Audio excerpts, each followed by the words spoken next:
Hey friends, Kambria Evans here to talk today about why EMDR works for addiction. Did y'all know that there are 3 different protocols in the EMDR community to treat addiction? And we don't actually treat it. What we're actually doing is we are delinking the brain's association with the positive feeling state associated with the behavior that feels compulsive or addictive. Now, if all of that felt like jargon, don't worry. I'm going to break this down for you. Whether you are a talk therapist, a brain-based therapist who does EMDR or brain spotting or art, whether you are just a person who is in therapy, maybe you're working on your own addictive behaviors, maybe you have a loved one who is struggling with addiction and has had a really hard time trying to desensitize certain urges with talk therapy or different AA or NA groups.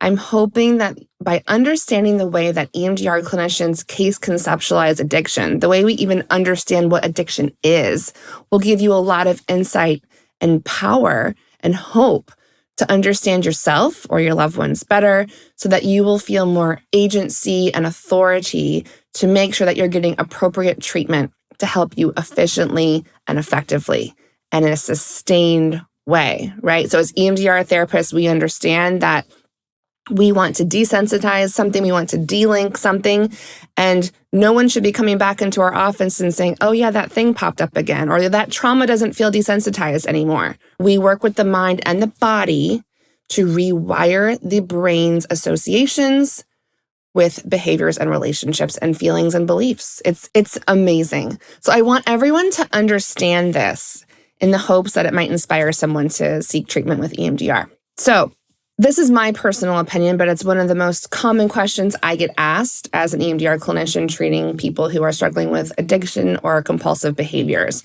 And that question is, does the person have to be sober? Does the person have to be completely done with the behaviors, right? So my answer as a clinician is no. And here's why. The reason is because as a trauma therapist, as an EMDR clinician, as a brain spotting practitioner, it's kind of ridiculous to expect somebody to be sober from the compulsive behavior they are trying to desensitize or delink in their nervous system, right? It's kind of like telling somebody, well, you're not ready for EMDR because you're not regulated enough emotionally. Yeah. They're not regulated enough emotionally because they haven't done EMDR yet. They haven't desensitized their traumas yet. They haven't decreased their disturbance to get 0 disturbance. Okay? So I feel the same way about trauma work that I do with addiction work. There's a huge overlap in that Venn diagram. If someone comes to me and says, I want to work on drinking less alcohol. I want to work on smoking less cigarettes or no cigarettes. I want to work on my compulsive shopping behavior. I want to work on my binge eating. Anything that feels like you don't have control of it, that there is no longer a choice, or anything that feels like you do have a choice, but you can't stop because your brain has been wired to seek out compulsively, desperately, that positive feeling state associated with that behavior. If I just drink enough, I can reach the positive feeling state of not feeling that hostility in my body about that divorce, right? If I just drink enough, I'm not going to feel the stress from work, okay? And then what happens is we get this overdeveloped urge and going, and then we bump up against consequences. Consequences can look like I'm so hungover the next day. Consequences can look like I got pulled over and got a DUI and totaled my car. Consequences can look like I'm getting fired from jobs because relationally I don't have the emotional joy and energy because I'm just so depleted from alcohol and it's causing all sorts of depressive symptoms in me after I drink. So every overdeveloped behavior is always seeking a positive feeling state. Now, I know this gets really confusing for people because what about self-harming behaviors, right? What about cutting when someone doesn't feel like they can stop self-harming or cutting themselves, right? There is a positive feeling state in that. somewhere in there. Now, the consequences are great and it's scary, right? But there's a positive feeling state of something like, I can see and feel my pain on my body, and so it makes sense. I feel this pain inside. I make sense. Or I have control of my pain. Or I feel relief because now I can cry because I have a reason to cry. There's all sorts of narratives and explanations in any destructive behavior, right? Every destructive behavior has a positive intention initially, okay? I want you to bear with me on this.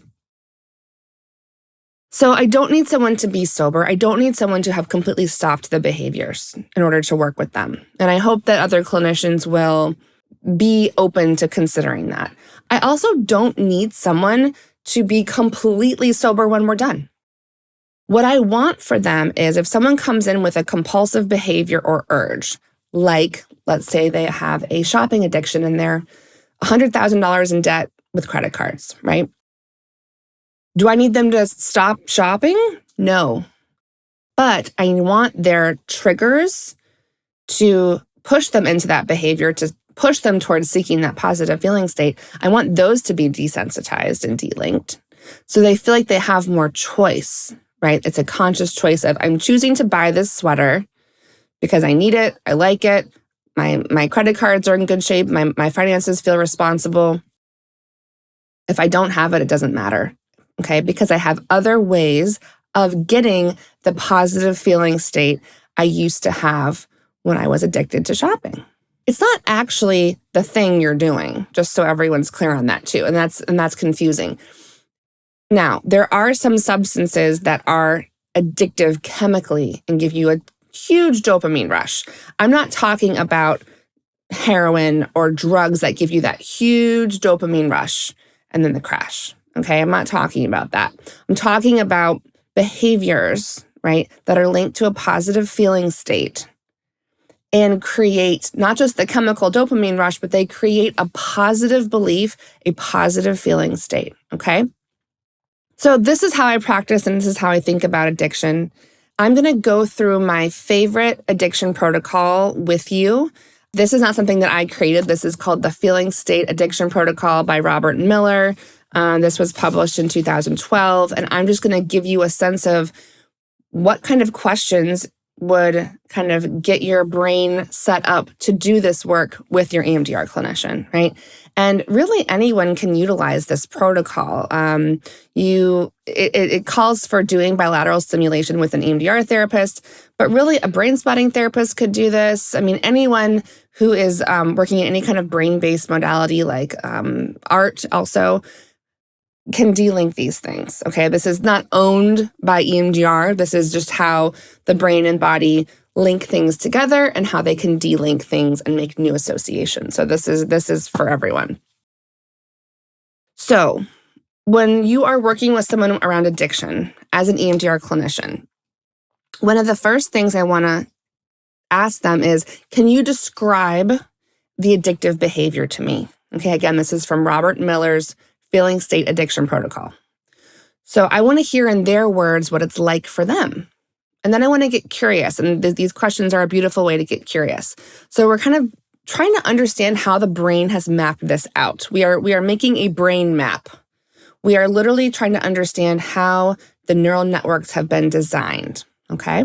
So the questions are, what time of day do you do it? Okay? Our bodies, whether we know this or not, are programmed to be triggered into certain things given the time of day, given the season, given how light or dark it is outside, okay? Our bodies kind of remember. So if I know it's the morning time, my body might be programmed to know I'm waking up, the first thing I'm going to do is go drink that vodka I have hidden in my closet, okay? It might be linked with time of day, or it might be linked to the end of the day, right? Okay, the kids are in bed now, I'm alone. I can do this thing privately. I can eat, 3 pints of Ben & Jerry's, right? My food addiction example. So what time of day do you do it? Where do you do it? Okay, a lot of addictive behaviors happen privately. They just do. right? If you think about it, it makes sense. I mean, there's bars where you can go get a drink with everyone else getting a drink. It's out in the open, it's normalized. Restaurants, you can go out and you can get whatever food you want, right? That addictive piece though, like when it becomes too much that there's consequences or there's some kind of public response, typically those more extreme addictive behavior individuals, when they're holding that, do things privately, okay? I love this next question. Listen to this. What happens just before you do it? What happens just before you do it? For some people, they are already feeling a change in their emotions, right? Oh God, thank God I'm going to the fridge now to get that lasagna. Oh man, okay, I made it through another day. Now I get to go to happy hour, I get to go to the bar. Whew, right? Our body is already feeling a state shift, right? An emotional shift towards a positive feeling state before we even do the behavior. And this goes back to like Pavlov's dogs. Remember this study in psychology, right? When he trained these dogs, he wired in their brain an association between a bell and food, such that the dog, right, would salivate from the bell, not even the food, because the bell meant food, right? So we can see how our people's brains link things up, link associations up, and we're constantly making meaning, and we're actually having a somatic, emotional, cognitive response before that thing is even in our mouth, in our hand with us. It's amazing how powerful our brains are. Okay. So what happens just before you do it, and what happens while you're doing it? It's interesting to notice, right? I got my cigarette. The first two drags of a cigarette. Do people say drags anymore? I don't even know. I'm old. But the first couple puffs of a cigarette feels so good. Oh God, okay. Got the nicotine chemicals in my body. But maybe the end of it doesn't feel good. But maybe I just finish it and do the next one and the next one and the next one because I want to get that initial feeling state I felt before I even lit the damn thing, right? That disappeared on puff 3, okay? And then this question, what happens just after you do it? It's so interesting. Some compulsions or addictions or urges, there is a positive feeling after we do it, right? I hit buy on that sweater and it's going to come and I'm so excited. And then the sweater comes and I put it on and I wear it and I feel so good about myself. And then it sits in my closet and there's no dopamine hit from it anymore. Okay. So it's interesting to notice the body's response before, during, and after, and kind of what level of feeling state is linked to that in the brain. This is different for everyone, by the way. There's no one formula for everyone, but this is why we want to ask people their experience to customize, okay? I love this question. What other people are involved? We have people we do things with, right? We might have that friend that we love to go to happy hour with because they're a blast and they support the behavior. We might have a friend we love to go shopping with all day. And this is no judgment statement. I'm not up here judging anybody. I'm just simply saying that it makes sense from a neuroscience brain perspective that we would have associations with people who participate in this behavior with us that give us this promise of a positive feeling state, right? Okay. The next question in Robert Miller's Feeling State Addiction Protocol. This is my favorite protocol for addiction. What is the most intense aspect of it? Why is that important? Because we're looking for a charge, right? As EMDR therapists, we're not just looking for a disturbance charge. We're looking for a positive charge as well, okay? If we can find where the energy is in this process, it gives us a portal into the brain, into the nervous system to understand how things are wired together, okay? And I've talked about this in previous episodes that typically memory bundles have 4 elements, which is typically a picture, a belief, negative or positive, an emotion, right? And a body sensation. Those things are typically bundled together, okay? So we have these all over our brain through time, right? The brain doesn't care what time it is. And it's literally guiding and dictating all of our decisions. It's incredible. So noticing what's the most intense aspect of it. Oftentimes, it's before the things even started or at the very beginning of doing it, okay? I've noticed in my work that it's very rarely after it's done, because typically after someone's done who has a lot of compulsive behaviors, like let's say with binge eating, they feel the consequence. They feel sick to their stomach, right? Or they might simultaneously feel the fullness of eating all that food, which feels grounding and anchoring to their body, just kind of like soak in. I can feel my body. I'm really full. I'm in my body, right? And simultaneously, I feel sick. I feel disgusting. I feel bad about myself. Okay, all of that can exist in this one process. This next question, when you are about to do the behavior, do you feel more relaxed or more aroused? Now, this doesn't mean sexual arousal necessarily. It means like excited, right? So am I kind of in more of like a hyper arousal, like excited, right? Anxious energy, move cadences, or is it more of like a hypo arousal, like a flat, depressive kind of, okay? That's important to understand too about just kind of where our nervous systems are in the process. Okay. What feeling do you have just before you're about to do it? Just before, right? Like I said, this is often the most intense part of the process for people, right?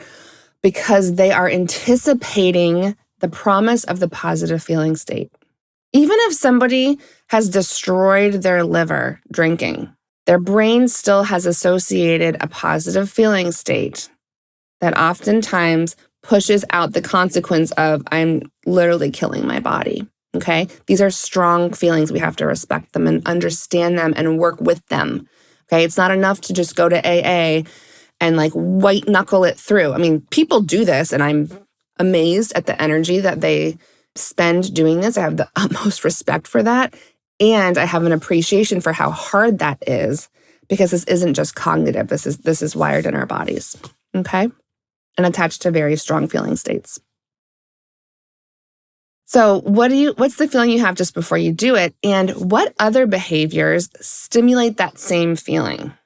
This is beautiful. This is kind of like understanding that we can't just take away a positive feeling state from somebody, right? We can't just say, oh, you want to feel excited about something and good, and you want to feel like you belong, and you want to feel like you're enough, and you want to feel relaxed, and you want to feel joyful, and you want to feel like life is worth living, and you want to feel connected. I mean, all of these are positive feeling states, right? We can't just take that away from somebody. We can't just delink this and say, well, we took away your addiction.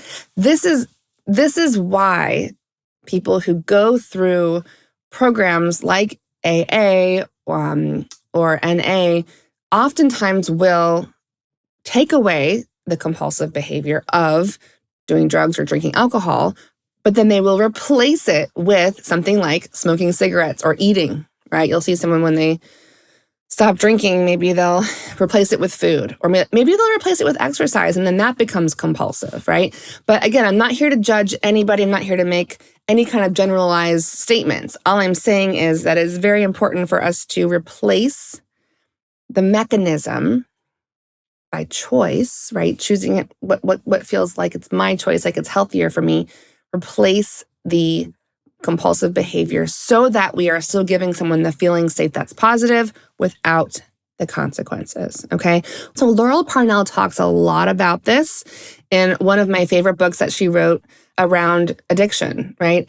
And we'll have a link to that below, but she really talks about connecting the consequences. So she kind of goes one step beyond Robert Miller, and instead of just kind of, noticing the positive feeling state and the behavior and how those things got wired in the brain, she kind of really helps also kind of notice the consequences and kind of delink or rewire things together that need to really prioritize those consequences as a protector from the compulsive behavior. So it's kind of like an additional resource layer that she provides with her protocol, which I think is really cool. And she wrote that book actually for people that were working as substance abuse counselors and alcohol addiction counselors, because she wanted people that were trained in different mental health areas, not just EMDR, to have access to this information because it's really important. It can help a lot of people. And I agree with Dr. Parnell that not one modality should own how the brain heals itself, right? I am not in the EMDR camp or brain spotting camp. Like I'm in the zero disturbance camp that everyone deserves to have access to information about how to heal their own brain. Okay? All right. So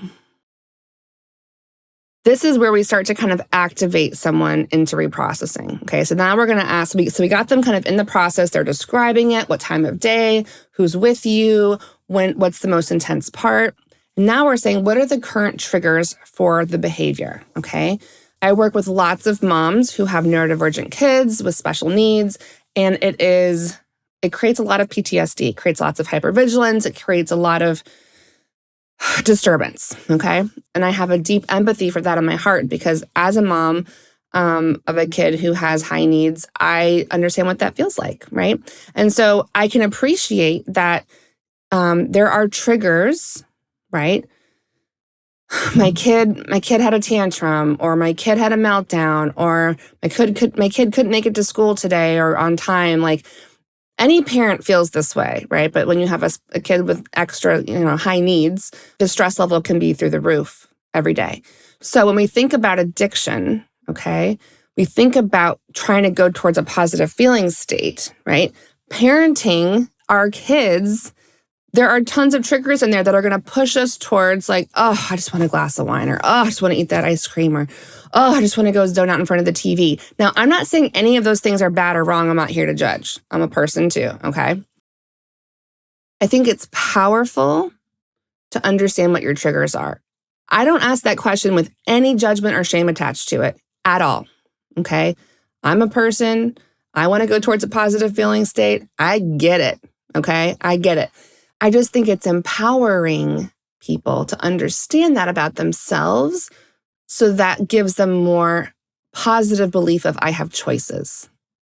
And we oftentimes get triggered into I'm helpless, I'm powerless, I'm bad, something negative, right? I'm disconnected, I don't belong, like that might create anxiety or depression or both.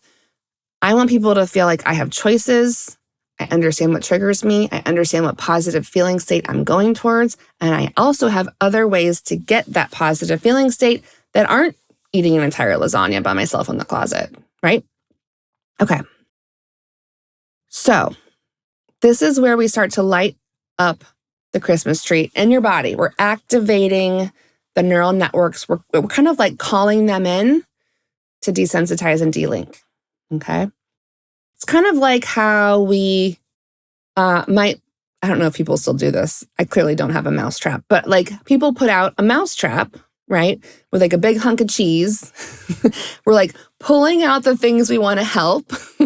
And the way that we do that with EMDR is that we light up and activate those parts of our brain by talking about it. Now, talk therapists do this too, but what I feel like is a disservice to people is that nothing happens then. Like there's no processing out of the body. It's just lighting up. I'm upset, I'm crying. And then we obviously get relief, right? Cortisol comes out of our tears with crying. And with EMDR or brain spotting or any other brain-based therapy, we take the body and the mind together and use bilateral stimulation or eye positions to help the body process it out, okay? So when we identify the most intense positive feeling state associated with the behavior, we are asking people to actually visualize doing the behavior and in real time experience that feeling as intensely as possible. Okay, so I want you to imagine it's the end of the day. It's 5 o'clock somewhere. It's 5 o'clock here. I want you to imagine yourself leaving your office, getting in your car, going to happy hour, and just like really lighting up those positive memory networks associated with this algorithm in your brain. I get to leave the office. I get to get in my car. I get to put my favorite song on, maybe some 90s hip hop. I get to drive to the bar. I get to have a drink. And then maybe that's where the positive feeling state ends. But feel it as intensely as you can, visualize it. Okay, we're putting all of those memory networks on the front burner to work with. Okay. Now, we need to understand, according to Robert Miller's protocol, how strongly is going to happy hour and feeling connected. How strongly are those two things connected, 0 to 10, where 0 is no connection and 10 is the most intensely connected as possible? What are we doing right now? We're lighting you up like a Christmas tree. We're putting all those memory networks right here in front of us to play with and desensitize. And now we're asking, what is the strength of this association? If we were to ask Pavlov's dogs, who are salivating from a bell, because the promise of food is coming, right? We might say that's a 10. It's very strongly connected. You're literally drooling. Your brain is like, I'm going to get food. I'm going to get food. I'm going to get, right? We're the same way. We're the same way. And then we ask, right? Where do you feel that in your body? So we've activated someone on purpose by having them visualize the behavior in the most intense part. We're asking them to rate the strength of the connection between the behavior and the positive feeling state. We haven't talked about anything about consequences. We're not shaming anybody about DUIs. We're not talking about anything bad or shameful. Nothing. We're just focusing on where it feels really, really, really, really good. Okay. Where do you feel that in your body? Okay. Then we use, as an EMDR therapist, we use bilateral stimulation, right? Either with eye movements, back and forth, right side, left side. We do tapping. We do buzzers, right? Right side, left side, right side, left side, right? And then we start to desensitize this linkage, okay? Now, we don't let the brain just go wherever it wants to go just yet. We're trying to actually decrease the connection from, let's say, a 10 to like down to a 0 or a 1. Like we're doing little sets, we're doing EMD, right? Desensitizing, not reprocessing, to just kind of break apart, delink the strength of the connection, okay? So then once that's delinked, once the connection's a 0, that positive feeling state is no longer connected to the behavior, right? I've seen this before a lot in my practice where people have struggle with infidelity in their relationships, and people can call it a love addiction, people can call it a sex addiction, but essentially it's just this compulsiveness to physically be with someone or emotionally be with someone, and it's like they can't turn it off, right? And it's connected typically to a feeling state of like, I'm enough, I'm loved, I'm valuable, I belong. It's all about attachment wounds, right? So once we delink the mistress from the positive feeling state, what's left is typically some relational trauma, typically from childhood. Maybe it was from a first marriage or an early relationship where there was some betrayal or trauma or trust issues, but somewhere the brain learned how to wire these things together, right? Oftentimes the brain can go back and it can notice that time I had my first drink, right? I was sitting around the fire with my friends on the beach in high school, and for the first time I felt like I was part of a family, right? We were all together and I could feel our closeness, okay? These are just examples, right? I give a lot of examples. These are just examples of how things were wired together in someone's brain. And here I am 50 years later, still trying to drink to reclaim that positive feeling state of I'm part of, I have a family, I belong, just like I did when I was 15, okay? So you can see how the brain wires these things together, and you can see how good they feel and why there is a compulsion to keep trying to get the positive feeling state, even if it never comes, right? Even if it never comes. So I also love this protocol with Robert Miller because he asks a couple important questions when we start to desensitize things that are traumatic or relationally disturbing, which is, what negative belief do you have about yourself that makes you feel like you can't get what you need in another way? That's a great question, okay? And what is it about you that you can't get that need met without this behavior, okay? So we're really going into like core beliefs of self. This is really precious. This is really tender. This is young, oftentimes, right? And then this question of what do you notice inside when you feel that way about yourself? When you feel like I am not enough, when you feel like I don't belong or something's wrong with me or I'm damaged. And what are the emotions you notice when you think about all of this? Now, we have just created, after we've delinked these things, positive feeling, state, and behavior, we have just created a standard protocol, trauma target, belief of self stored in the body to process with EMDR. How amazing is this, right? We haven't talked about sending this person to any kind of 12-step. We haven't talked about how bad they are for doing the behavior and why don't you just stop and why don't you No, we're taking what we know about the brain and we're helping someone see how they have wired things together, not consciously, right? No one's sitting around thinking, I'm gonna wire together smoking a pack of cigarettes with feeling like I get some relief from stress. No one decides that. No one's born deciding that, okay? We're just trying to feel good. Literally, we're just trying to feel like we have secure attachment, that we're safe, that we're good enough. This is literally what drives everything for everybody, okay? So we do then a float back and we process typically the first time the client felt this way, this belief of self, this kind of negative sense of self. And we figure it out. And what's so beautiful about this is that we're actually teaching somebody how to get a positive feeling state in another way. We're actually helping them see they can learn and rewire their brains to get the positive feeling state that they deserve to feel. We're not taking that away from them, but we're giving them choices, which is so respectful, which is so empowering. So if you are somebody, again, who has been in therapy for addiction, or you have someone you love that struggles with addiction, or you are a talk therapist, you work in an addiction clinic, rehab, whoever's listening to this, I want you to hopefully open your mind to see that there are so many amazing ways for us to help someone rewire their brain that are respectful, that are protective of younger part, that we don't want to shame, right? Because trust me, people that struggle with addiction, they've shamed themselves plenty. There's no therapeutic benefit to doing that. Zero. Okay? So as always, I would love to hear feedback from any of you about how this episode landed on you. Feel free to share with anybody who needs to hear more about this. EMDR can do a lot of good quickly for addiction, as does brain spotting, as does any brain-based therapy. Okay, so I'm hoping this felt helpful and I'm hoping it reached those who need to hear it today. As always, I appreciate a thoughtful clinical conversation. And if you haven't already signed up for our client resource library, please consider joining us. We have podcasts coming out every week here at Zero Disturbance on really important topics. And I'm excited to share all that I know with all of you for free. So I look forward to being together next week. And in the meantime, be well.